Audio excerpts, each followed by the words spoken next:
So I made hundreds of these Amazon-themed delivery missiles and proposing that Amazon adopt a new delivery method instead of overnight delivery, which is slow. They could do 30-second delivery, which they could launch missiles at our house and blow up our front door and shoot our packages in at 10,000 miles an hour.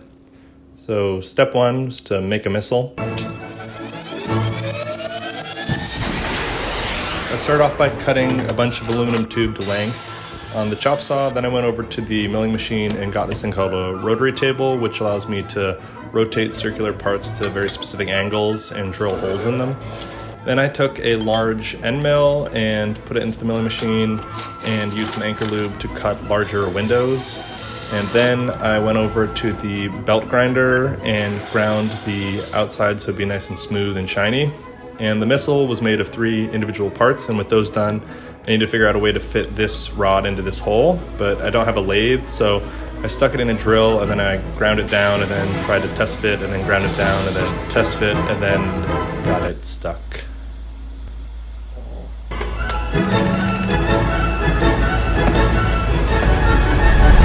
I think Amazon's gonna sue me.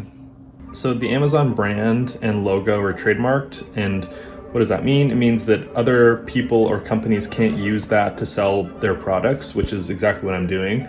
But there is a workaround, which is called fair use. And fair use is for artistic purposes. And if you transform it or you're commenting on it, it allows you to use those logos or trademarked or copyrighted materials. And so that's hopefully just what I'm gonna do. Also, I talked to a lawyer, and they suggested that I put this legal disclaimer on it right here. Under the doctrine of fair use as established by trademark law, limited use of trademarks without permission is permitted for artistic purposes, provided it does not create confusion regarding the source of the product or service. Accordingly, it must be explicitly stated that this sculpture is not affiliated with, endorsed by, or otherwise connected to Amazon or any of its subsidiaries. Amazon bears no liability for any destruction or harm resulting from the misuse or improper deployment of this art piece. Return subject to our non-proliferation policy, international 30-second delivery missile services, subject to ITAR regulations and general geopolitical tensions. Transition.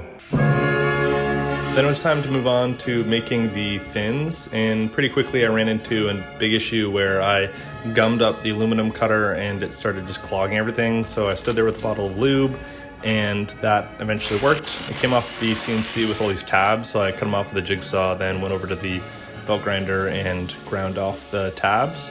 But even with the belt grinder, it left a rough edge, so I went and chamfered it on the chamfering machine. And then I needed to figure out a way to attach the fins to the actual missile body. And my first thought was to drill a hole and then put threads in it so that I could screw them in, and that would be with something called a tap. And so I went over to this thing called the tapping machine, and I put the tap in, and then there was a bump. There was this weird lumpy bit. And I think what had happened was there was no pressure or no way for the pressure to escape, and so it had bulged out the side. So I remade it, and this time I used a thicker material and didn't tap so deep. And for the more complex parts like this fin bracket, I ordered it online on a company called PCBWay. Then I got the fins and I attached them to the fin brackets, and then I was able to take the rear section and slide it down into the fins. And then with the full rear section done, moved on to tapping these. But I realized that I couldn't, because this piece here and this piece here were colliding. What am I gonna do? How am I gonna solve this? But then I remembered I had this thing called a tap extension.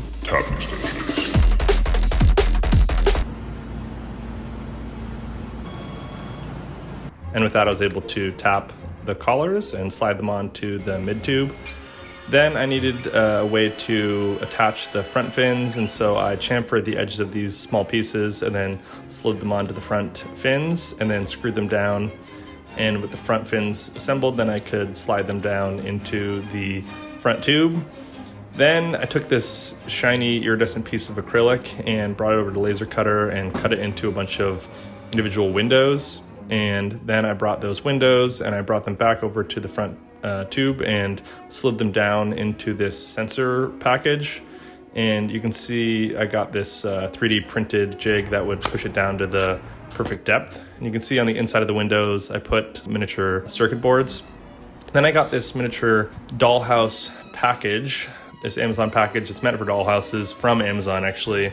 Then I stuck on these stickers delivery sticker and also the Amazon Prime package sticker, and then I slid that into the front part of the missile and stuck it inside this nose cone, which I got made online. And then I assembled the full missile, and with that, I was done. Well, I anodized it. And then I moved on to the logos, and so I did a bunch of research for the iconography and font for what the U.S. Air Force uses. Then I used that typeface to make this logo, which I brought to a screen printer, and he was able to screen print on the logo to the anodized missile body. And here's the final prototype. So for Amazon to sue me, they need to figure out what my real name is, or where my business address is, or just some way to get in contact with me so that they can serve me. And I didn't want to make that too easy for them, so I did this. I went to a tree and pulled off a leaf from that tree, and then brought the leaf into my laser cutter and cut my real name and my contact information. And then I went to a public park and found a large tree, and I climbed up that large tree.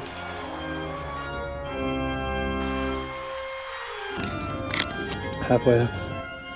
And when I got to the tippy top, I found a bird's nest, and there was a good view of downtown as well, and I also saw people in the park having picnics. Then I pulled out my contact leaf from a Ziploc bag, and I had also brought a vial of super glue, and I super glued on the contact leaf into the top of the tree. And the bet that I'm making here is that the average corporate lawyer from Amazon is not going to want to climb a tree to sue me. And if they do, they'd have to maybe hire an arborist, and that would take time, and time is really what I'm after. What I've done in the past is I've just made a certain amount of art pieces, and it's just been a limited edition, and I've just sold those, and when those are sold out, they're sold out. But this time I'm trying something slightly different, which is instead of doing a limited edition, I'm doing limited time. So for 2 weeks, I'll have orders open, and as many people as want them can have them in that 2 weeks, as long as the website doesn't crash. And how much are they going to cost? The first one will just be $30, and then the second one that sells will be $60, and then $90. And each time one sells, it'll increase in price by $30. And so the first 33 will be discounted. And so as soon as the site goes live, it'll be a game of who can be fastest to get the discounted ones. And I just did this because I wanted to make sure that even people that are broke can still afford one. But I've got an issue, which is this missile took me 2 months and about $2,000 to make, and I want to make a couple hundred of these things, so I need to figure out a more efficient way of making it. So I drew up blueprints for the missile and then separated into its individual constituent parts, and then I took those blueprints and I sent them to China. But there was another big issue, which is a government agency in the US called ITAR, which is the International Traffic in Arms Regulations. And they're the government agency responsible for making sure weapons aren't shipped around willy-nilly. And this shipment from China, it was definitely gonna get flagged. And so the workaround that I did was I shipped all the missiles disassembled, and I made sure that the sculptures were fully non-functioning missiles so that I wouldn't be breaking any international or US laws. And that worked. A month later, I got a bunch of missile parts. Dongguan Milu Technology Company Limited, specializing in the design and manufacture of mechanical. Then it was time for assembly of all this, and this part ended up taking a lot longer than I expected. I made a bunch of jigs to make things go faster, but I had ordered 11. Who is that? Who is that? That is Natty. Natty is my studio hand, and he's employee number 2 at Sunday Nobody Studio, and I literally could not have done this project without him. 11,500 pieces of CNC aluminum, and also around 30,000 pieces of hardware, so screws, and it just took a very long time to assemble all this, even with the jigs that I made. And so this is me just putting on these external collars, and each one of these things had 14 screws, and times 230 it took a long time. So Then all these boxes got made, and then all the front fins. And after a couple weeks, I realized I needed to hire more help. So I hired a bunch of people to help with assembly. And then with that, production started really increasing. And I also made a wall mount so that people could hang on their wall. I didn't really know how many to make, so I just made 230, and if you order in that first 230, then you'll get them pretty quickly, and if you order after that, you'll have to wait while I make more. Another transition. Now, I'm an artist, and these are just sculptures that are meant to hang on someone's wall, but I do think that Amazon should actually adopt this as a real business strategy, and I think they should do that because it would increase their profit margins a lot, and we would all get our packages really fast. And to do this, though, I need to figure out a way to navigate the missile from the warehouse to the end location. And for this, I turned to one of nature's most fundamental forces, which is called electromagnetism. And I put a magnet in the tip of the missile then at my front door. And you can think about empty space just being filled with something called the electron field, which just has electrons randomly spinning based on quantum fluctuations. And normally these spinning electrons cancel each other out, but there's nothing in nature that says they can't spontaneously align. It's just really unlikely. And so my plan is to wait for all the electrons along the missile's path to spontaneously align and guide it to its final destination. But how likely is this? You could think about if you're trying to have a spinning object randomly point in one direction. For a circle, it'd be 1 in 360 chance, but it goes up exponentially as you need to align more and more objects. But it would actually be higher than 1 in 360 because it's not a circle, it's a sphere, and so it'd be 1 in 64,000 about. And so the likelihood that 4 electrons would align is not actually 1 in 16 billion, it's actually 1 in 16 quadrillion, and that's only 4 electrons. And in 1 meter of air, there's about 1 septillion 700 sextillion electrons. And so assuming an operational range of 10 kilometers, we would need to times that number by 1,000. And that's how many electrons would need to spontaneously align for the missile to reach its final delivery point. But it would be extremely cost effective. We would just potentially need to wait longer than the heat death of the universe for the package to arrive. To make sure this all made sense, I checked with a condensed matter physicist. Does this make sense? No. After I checked with that, I moved on to making all the shipping crates. And so I bought a bunch of wood, and then moved the plywood over onto the CNC and nailed it down, and then started cutting out a bunch of crates.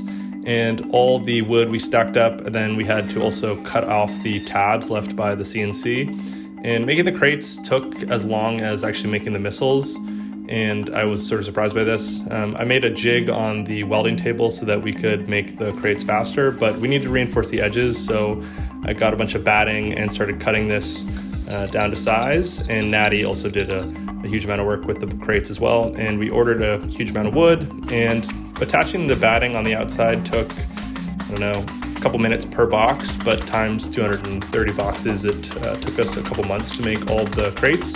And the time lapse makes everything look super fast, but in reality, it was pretty slow.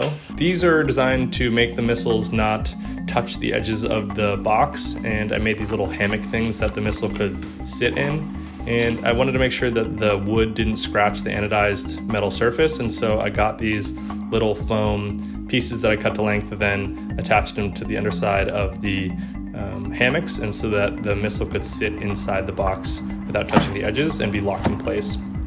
And with the wood crates done, after we had finished all of them, I realized that we couldn't actually ship those overseas because of fumigation stamp requirements. So we also got these cardboard ones made, which we probably should have just done from the beginning. Pretty quickly, I started running out of space though in the studio, so I went back to my apartment and started filling up my entire garage, and that was that.